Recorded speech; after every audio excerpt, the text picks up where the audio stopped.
नमस्कार, आप देख रहे हैं प्राइम न्यूज। मैं हूं आपके साथ ट्विंकल दुबे। चलिए आपको सीधे ले चलते हैं मन की बात कार्यक्रम में, जहां प्रधानमंत्री नरेंद्र मोदी देश को संबोधित कर रहे हैं।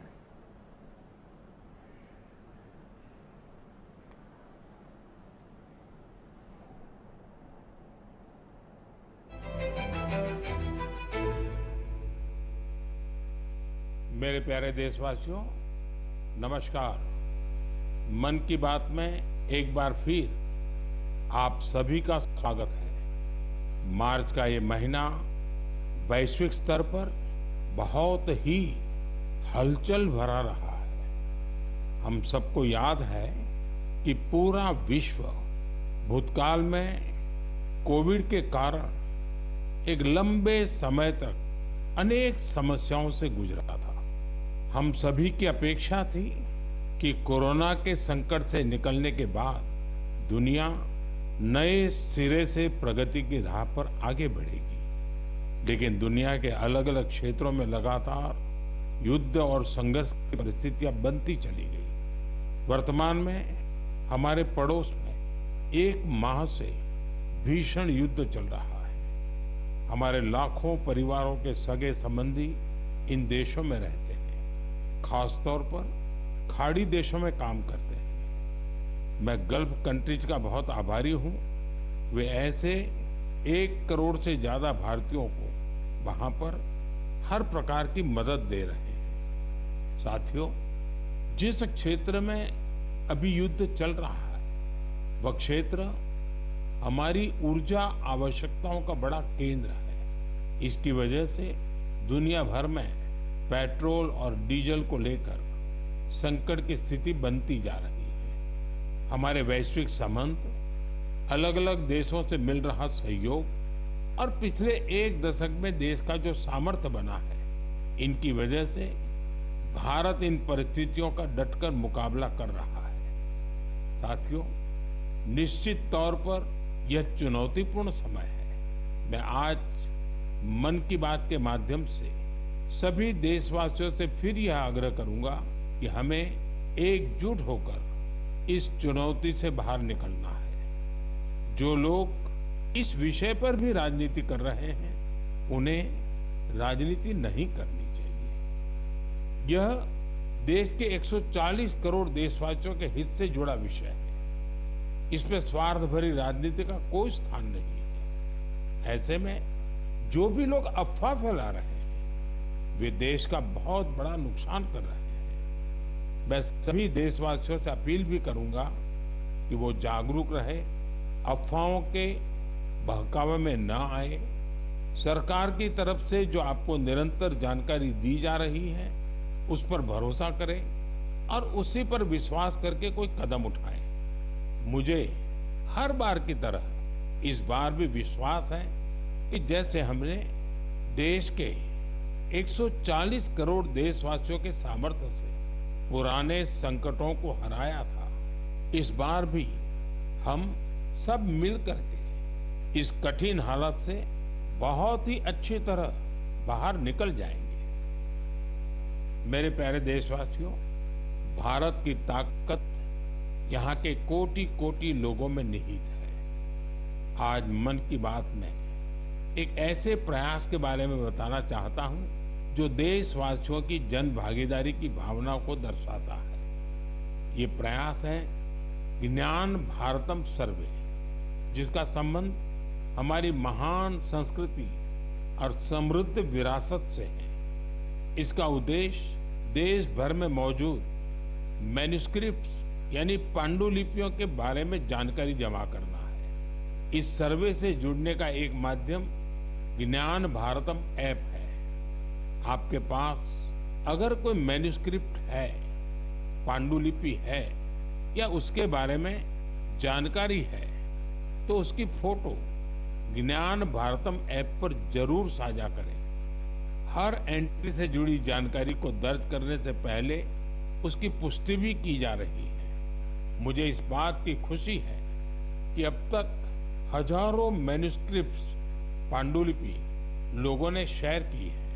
उदाहरण के तौर पर अरुणाचल प्रदेश के नामसाई के चा नंती सिंह लोआंग जी ने ताई लिपि में पांडुलिपियां साझा की है।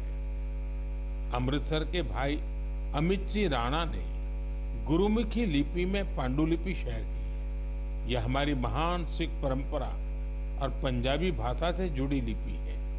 कुछ संस्थाओं ने पाम लीफ यानी ताड़ के पत्तों पर लिखी मैन्युस्क्रिप्ट दी है।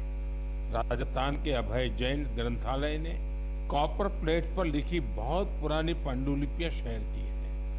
वहीं लद्दाख की हेमिस मोनेस्ट्री ने तिब्बती में बहुमूल्य पांडुलिपियों के बारे में जानकारी दी है। यहाँ पर मैंने कुछ ही उदाहरण दिए हैं। यह सर्वे जून के मध्य तक जारी रहने वाला है। आप सभी से मेरा आग्रह है कि अपनी संस्कृति से जुड़े पहलुओं को सामने लाएं और शेयर करें। मेरे प्यारे देशवासियों, भारत दुनिया का सबसे युवा देश है। देश के युवा की ताकत जब राष्ट्र निर्माण में जुड़ती है तो बहुत बड़ी मदद मिलती है। राष्ट्र निर्माण के इस दायित्व को निभाने में बड़ी भूमिका निभा रहा है मेरा युवा भारत यानी माय भारत संगठन। ये संगठन देश के युवाओं को अलग अलग पॉजिटिव गतिविधियों से जोड़ रहा है। हाल ही में माय भारत द्वारा बजट फेस्ट का आयोजन किया गया। इसका मकसद था देश भर के युवाओं को बजट प्रक्रिया और नीति निर्माण से जोड़ना। इससे जुड़ी क्विज में देश भर से करीब 12 लाख युवाओं ने हिस्सा लिया। क्विज के बाद करीब 1,60,000 प्रतिभागियों को निबंध प्रतियोगिता के लिए चुना गया। मुझे इनमें से कुछ निबंध पढ़ने का अवसर भी मिला। इनसे पता चलता है कि मेरे युवा साथी देश के विकास में अपना योगदान देने के लिए कितना तत्पर है। तेलंगाना के सूर्यापेट से कोटला रघुवीर रेड्डी, उत्तर प्रदेश के बाराबंकी से सौरभ बैसवार और बिहार के गोपालगंज से सुमित कुमार ने किसान कल्याण से जुड़े टॉपिक पर लिखा है। पंजाब के मोहाली से आंचल और ओडिशा के केंद्रपाड़ा से ओम प्रकाश रथ ने वुमेन लेड डेवलपमेंट को आगे बढ़ाने के तरीकों पर अपने विचार प्रकट किए हैं। हरियाणा के यमुनानगर से प्रथम बरार ने लिखा है कि ग्रीन और क्लीन भारत ही समृद्ध भारत का मार्ग है। इससे उनकी गहरी सोच का पता चलता है। दिल्ली के शंख गुप्ता का सुझाव है कि ग्रामीण क्षेत्रों में खेल प्रतिभाओं की पहचान के लिए और अधिक प्रयास होने चाहिए। हमारे युवा साथियों ने स्किल डेवलपमेंट और ईज ऑफ डूइंग बिजनेस पर भी अपने विचार साझा किए हैं। मैं उन सभी युवाओं की सराहना करता हूं जो अपने आइडियाज शेयर कर रहे हैं। ये विचार देश को आगे ले जाने में बहुत अहम है। मेरे प्यारे देशवासियों, देश भर के क्रिकेट फैंस के लिए यह महीना जोश और उत्साह से भर देने वाला रहा है। जब भारत ने T20 वर्ल्ड कप में ऐतिहासिक जीत दर्ज की तो देश में हर तरफ खुशी की लहर दौड़ गई। अपनी टीम की शानदार सफलता पर हम सभी को बहुत गर्व है। पिछले महीने के आखिर में कर्नाटका के हुबली में एक बहुत ही रोचक मुकाबला देखने को मिला। इस मुकाबले को जीतकर जम्मू कश्मीर की क्रिकेट टीम ने रणजी ट्रॉफी को अपने नाम कर लिया। सबसे खुशी की बात है कि करीब 7 दशकों के लंबे इंतजार के बाद इस टीम ने अपना पहला रणजी खिताब हासिल किया। यह अभूतपूर्व सफलता खिलाड़ियों के कई वर्षों के निरंतर प्रयासों का परिणाम है। टीम के कप्तान पारस डोगरा ने अद्भुत कौशल दिखाया। अपने नेतृत्व से इस जीत में उन्होंने अहम योगदान दिया। आज देश में कश्मीर के युवा गेंदबाज आकिब नबी के प्रदर्शन की भी चर्चा हो रही है, जिन्होंने रणजी सीजन में 60 विकेट लिए हैं। इस जीत से टीम के खिलाड़ी और कोचिंग स्टाफ के साथ साथ जम्मू कश्मीर के लोग बहुत रोमांचित हैं। क्रिकेट के मैदान में इस शानदार प्रदर्शन के बाद वहां के युवाओं में खेलों के प्रति उत्साह और बढ़ गया है। आने वाले समय में यह कई युवाओं को स्पोर्ट्स को अपनाने के लिए प्रेरित करेगा। जम्मू कश्मीर के लोगों में खेलों को लेकर गजब का जज्बा रहा है। मुझे खुशी है कि अब यह बड़े खेल आयोजनों का हब भी बनता जा रहा है। खेलो इंडिया विंटर गेम्स के लिए गुलमर्ग तो पहले ही अपनी पहचान बना चुका है। फुटबॉल जैसे स्पोर्ट्स भी यहाँ के युवाओं के बीच काफी लोकप्रिय है। मुझे आशा है कि आने वाले समय में जम्मू कश्मीर के खिलाड़ियों की जीत का यह सिलसिला यूं ही जारी रहेगा। मेरे प्यारे देशवासियों, मैं अक्सर कहता हूं, जो खेलेगा वो खिलेगा। मुझे ये देखकर अच्छा लगा कि हमारे देश के युवा अब उन खेलों को भी खूब अपना रहे हैं जो पहले उतने लोकप्रिय नहीं थे। उत्तर प्रदेश के प्रतिभाशाली एथलीट गुलबीर सिंह ने ऐसे ही एक खेल में कमाल कर दिखाया है। उन्होंने कुछ ही हफ्ते पहले न्यूयॉर्क सिटी हाफ मैराथन में तीसरा स्थान हासिल कर इतिहास रच डाला। वे 1 घंटे से कम समय में हाफ मैराथन पूरा करने वाले पहले भारतीय एथलीट बने। स्क्वॉश खिलाड़ी बेटी अनाहत सिंह ने स्क्वॉश ऑन फायर ओपन का बड़ा अंतर्राष्ट्रीय खिताब अपने नाम किया। सिर्फ 17 साल की उम्र में उन्होंने ये सफलता हासिल की। इसके साथ ही वे पीएसए वर्ल्ड रैंकिंग में टॉप 20 में जगह बनाने वाली सबसे कम उम्र की एशियाई महिला खिलाड़ी बन गई है। मुझे अस्मिता एथलेटिक्स लीग की जानकारी भी मिली है। इसमें 8 मार्च को महिला दिवस के अवसर पर कई स्पोर्टिंग इवेंट्स का शानदार आयोजन किया गया। लीग में करीब 2 लाख बेटियों ने भागीदारी की। ये देखकर अच्छा लगता है कि भारत की नारी शक्ति देश में हो रहे इस स्पोर्टिंग ट्रांसफॉर्मेशन में अहम भूमिका निभा रही है। साथियों, मेरा हमेशा से यह आग्रह रहा है कि आप सभी अपनी फिटनेस पर जरूर ध्यान दें। अंतर्राष्ट्रीय योग दिवस में अब 100 दिनों से भी कम समय बचा है। पूरी दुनिया में योग के प्रति आकर्षण भी लगातार बढ़ रहा है। अफ्रीका के जिबूती में अलमिस जी अपने अरविंद योग सेंटर के जरिए योग को बढ़ावा दे रहे हैं। वे यहाँ की कई और जगहों पर भी लोगों को योग सिखाते हैं। आप में से कई लोगों ने इंस्टाग्राम कंटेंट क्रिएटर युवराज दुआ की पोस्ट पर मेरे से रिप्लाई को लेकर कमेंट्स किए हैं। उन्होंने मुझसे आग्रह किया था कि मैं उनके पिता से कहूं कि वे शुगर इंटेक कम करें। मुझे खुशी है कि मेरे अनुरोध का उनके पिता पर सकारात्मक प्रभाव पड़ा है। मैं आप सभी से आग्रह करूंगा कि आप भी शुगर इंटेक को कम करें और जैसा मैंने पहले भी कहा है, हमें खाने के तेल में 10% की कटौती भी करनी है। इन छोटे छोटे प्रयासों से आप मोटापे और लाइफस्टाइल से जुड़ी बीमारियों से दूर रहेंगे।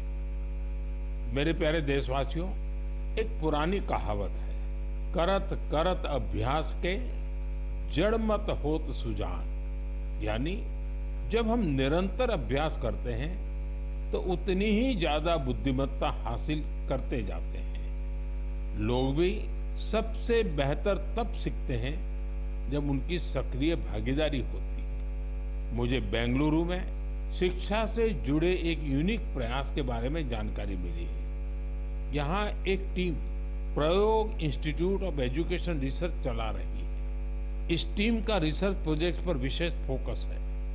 यह टीम स्कूल लेवल पर साइंस एजुकेशन को लोकप्रिय बनाने में जुटी है। उन्होंने अन्वेषण नाम का एक प्रयोग किया है। इसके जरिए 9वीं से 12वीं क्लास तक के स्टूडेंट्स को केमिस्ट्री, अर्थ साइंसेस और वेलनेस जैसे क्षेत्रों में इनोवेशन करने का मौका मिलता है। इससे स्टूडेंट्स को रिसर्च का बहुत अच्छा अनुभव हासिल होता है। साथ ही अपने प्रोजेक्ट्स को पब्लिश करने का प्लेटफॉर्म भी मिलता है। साथियों, परीक्षा पे चर्चा के दौरान कुछ स्टूडेंट्स ने मुझे बताया था कि वे साइंस पढ़ना तो चाहते हैं, लेकिन उन्हें इससे डर भी लगता है। इस दिशा में प्रयोग की टीम का प्रयास बहुत ही सराहनीय है। यह पहल स्टूडेंट्स को साइंस के साथ जुड़ने और प्रैक्टिकली कुछ करके दिखाने का मौका देती है। जब हम किसी चीज को खुद करके देखते हैं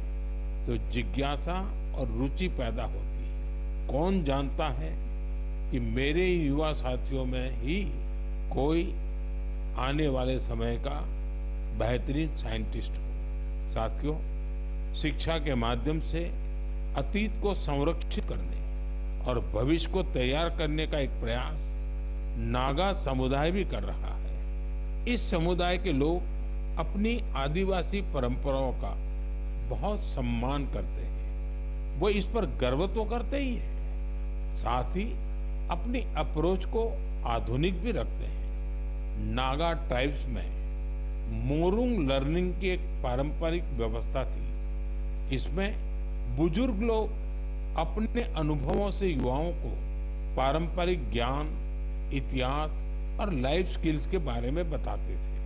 समय के साथ यह सिस्टम अब मोरुंग कॉन्सेप्ट ऑफ एजुकेशन में बदल गया है। इसके माध्यम से बच्चों में गणित और विज्ञान जैसे विषयों में रुचि पैदा की जाती है। इसमें समुदाय के बुजुर्ग उन्हें कहानियां, लोकगीत और पारंपरिक खेलों के साथ लाइफ स्किल्स सिखाते हैं। इस तरह हमारा नागालैंड अपनी सांस्कृतिक विरासत को सुरक्षित रखते हुए बच्चों की शिक्षा को आगे ले जा रहा है। आपको भी अपने क्षेत्र में ऐसे प्रयासों के बारे में पता चले तो मुझे जरूर शेयर कीजिएगा।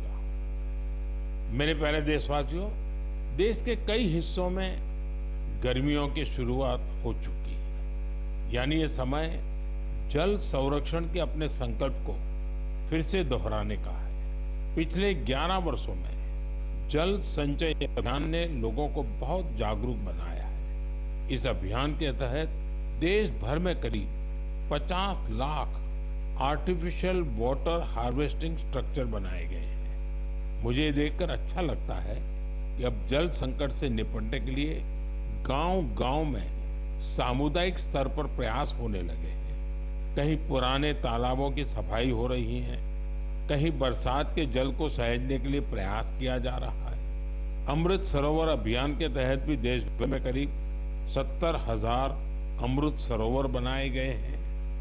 बारिश का मौसम आने से पहले इन सरोवरों की साफ सफाई भी शुरू हो गई है।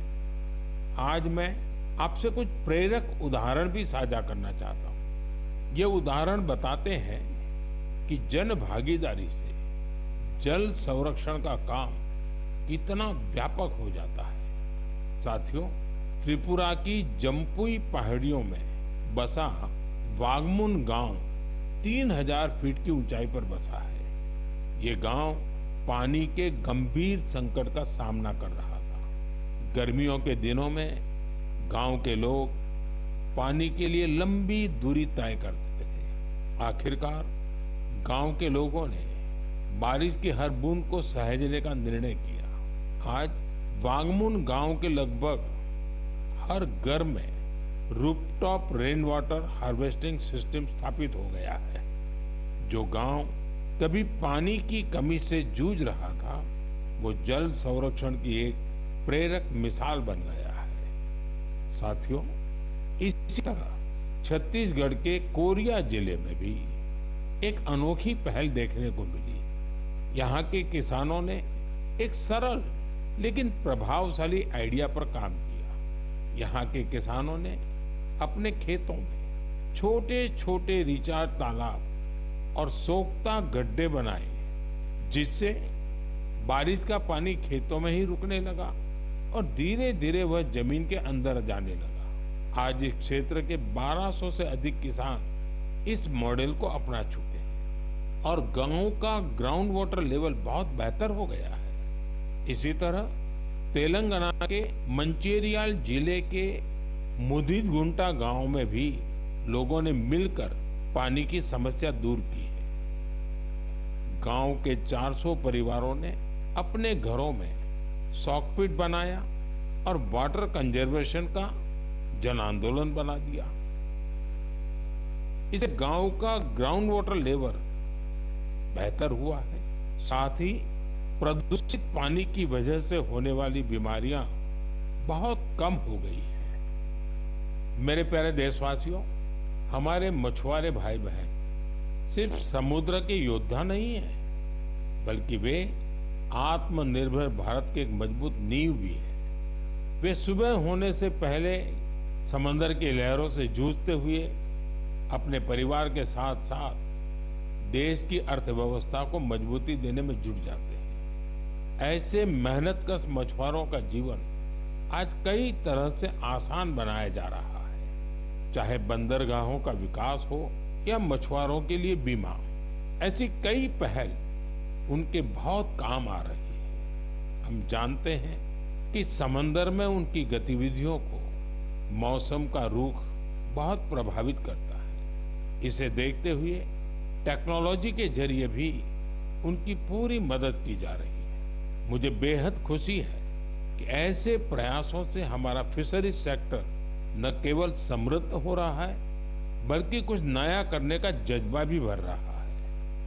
आज फिशरीज और सीवीड के क्षेत्र में नए नए इनोवेशन हो रहे हैं और हमारे मछुआरे भाई बहन आत्मनिर्भर बन रहे हैं। ओडिशा के संबलपुर की सुजाता भुयान जी एक गृहिणी थी, लेकिन वो कुछ नया करके अपने परिवार की और मदद करना चाहती थी। इसलिए कुछ वर्ष पहले उन्होंने हीराकुंड रिजर्वायर में फिश फार्मिंग शुरू की। शुरुआती दिन उनके लिए आसान नहीं थे।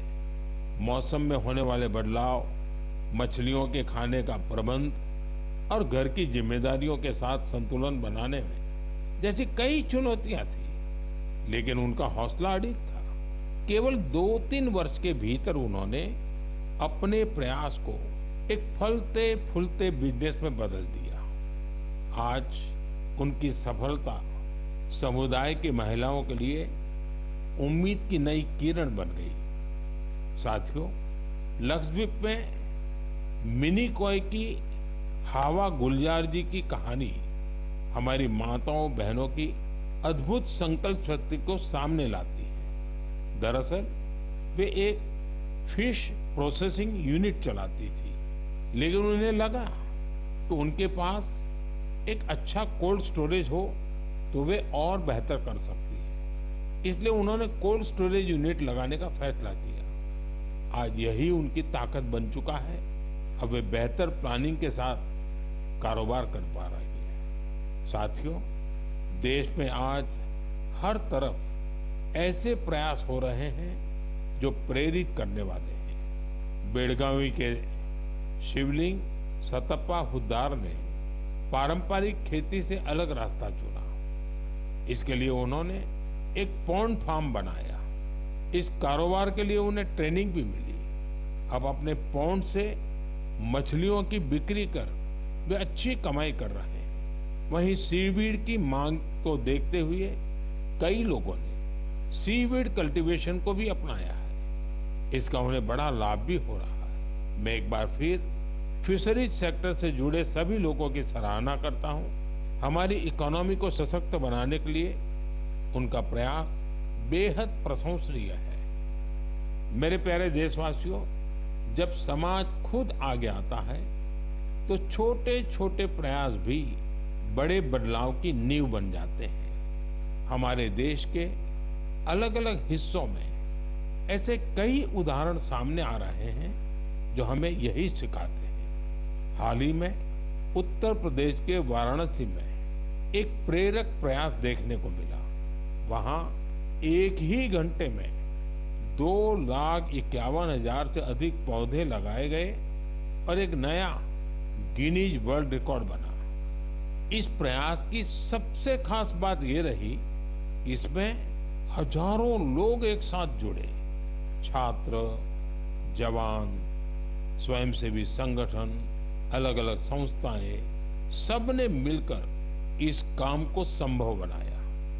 जन भागीदारी का यही स्वरूप एक पेड़ मां के नाम अभियान के दौरान भी दिखता है। इस अभियान के तहत देश भर में करोड़ों पेड़ लगाए गए हैं। साथियों, नागालैंड के चिजामी गांव से भी एक बहुत प्रेरक प्रयास सामने आया है। चिजामी गांव की महिलाएं मिलकर 150 से अधिक वैरायटी के पारंपरिक बीजों को सुरक्षित रख रही है।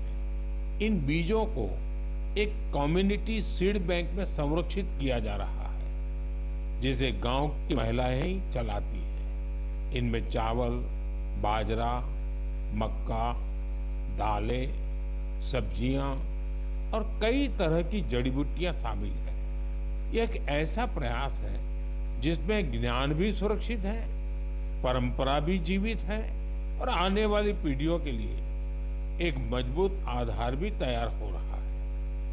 साथियों, आज जब दुनिया जलवायु परिवर्तन जैसी चुनौतियों का सामना कर रही है, तब ऐसे प्रयास हमें यह बताते हैं कि समाधान हमेशा कहीं दूर नहीं होता। कई बार हमारे अपने पारंपरिक ज्ञान और सामुदायिक प्रयास ही हमें सबसे मजबूत रास्ता दिखाते हैं। मेरे प्यारे देशवासियों, आज आप देश के किसी छोटे बड़े शहर में जाएंगे तो एक बदलाव आप जरूर नोटिस करेंगे। आपको बड़ी संख्या में घरों की छत पर सोलर पैनल लगे हुए दिखाई देंगे। कुछ साल पहले तक ये इक्का दुक्का घरों पर ही दिखता था, लेकिन आज पीएम सूर्यघर मुफ्त बिजली योजना का प्रभाव देश के कोने कोने में दिखने लगा है। इस योजना की वजह से गुजरात के सुरेंद्रनगर जिले की पायल मुजपरा के जीवन में बहुत बड़ा बदलाव आया है। उन्होंने सूर्य पहल के माध्यम से सोलर पावर टेक्नोलॉजी की ट्रेनिंग ली और 4 महीने का सोलर पीवी टेक्नीशियन का कोर्स पूरा किया। अब वो एक कुशल सोलर टेक्नीशियन बन गई है। पायल एक सोलर उद्यमी के तौर पर अपनी पहचान बना रही है। वो आसपास के जिलों में सोलर रूफटॉप इंस्टॉलेशन का काम करती है और इससे उन्हें हर महीने हजारों रुपए की आय होती है। साथियों, मेरठ के अरुण कुमार भी अब अपने इलाके में ऊर्जादाता बन गए हैं। हाल ही में दिल्ली में हुए कार्यक्रम में अरुण कुमार ने हिस्सा लिया था और अपने अनुभव साझा किए थे। उन्होंने बताया था कि वो न केवल बिजली बिल की बचत कर रहे हैं, बल्कि अपनी अतिरिक्त बिजली बेच भी रहे हैं। साथियों, जयपुर के मुरलीधर जी की सफलता भी कुछ ऐसी ही है। पहले उनकी खेती डीजल पंप पर निर्भर थी, जिसमें हर साल हजारों रुपए खर्च होते थे। जब उन्होंने सोलर पंप अपनाया तो उनकी खेती का तरीका ही बदल गया। अब उन्हें ईंधन की चिंता नहीं रहती, सिंचाई समय पर होती है और उनकी सालाना आय भी बढ़ गई है। सबसे महत्वपूर्ण बात यह है कि अब उनका परिवार साफ ऊर्जा के साथ बेहतर जीवन जी रहा है। साथियों, पीएम सूर्यघर मुफ्त बिजली योजना का फायदा नॉर्थ ईस्ट के इलाकों में भी मिल रहा है।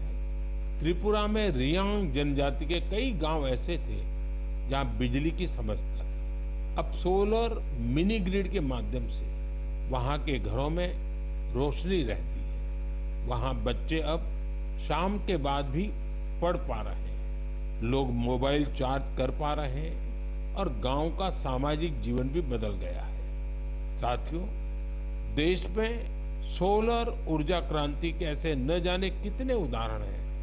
आप भी इस क्रांति से जुड़िए और दूसरों को भी जोड़िए।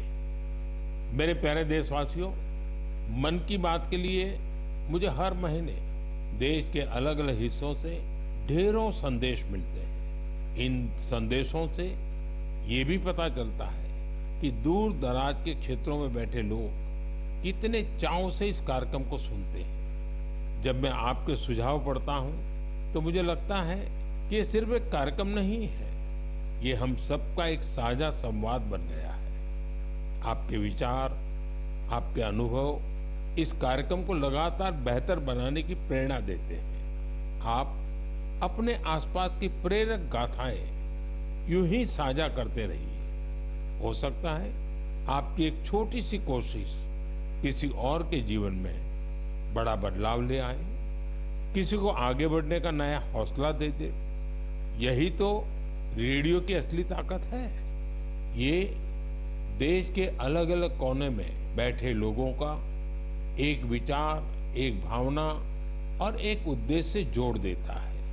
अगले महीने फिर मिलेंगे कुछ नए प्रेरक व्यक्तित्वों के साथ, कुछ ऐसे प्रयासों के साथ जो हमें आगे बढ़ने की नई ऊर्जा देंगे।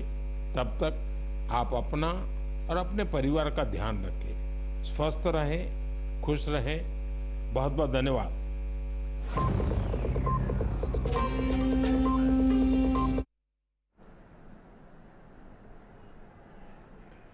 तो प्रधानमंत्री नरेंद्र मोदी के मन की बात कार्यक्रम को सुन रहे थे आप। मन की बात के जरिए प्रधानमंत्री नरेंद्र मोदी ने वैकल्पिक ऊर्जा का स्रोत बताया है। ये 132वां एपिसोड था पीएम मोदी के मन की बात कार्यक्रम का।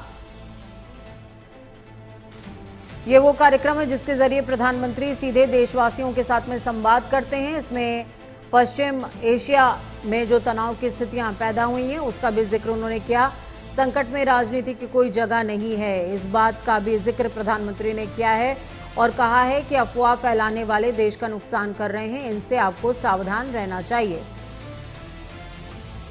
पहले आप समझें, उसके बाद कोई फैसला लें। सरकार की जानकारी पर विश्वास रखें।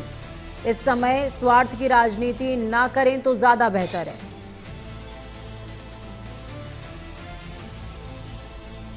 तो प्रधानमंत्री नरेंद्र मोदी ने देशवासियों से संवाद करते हुए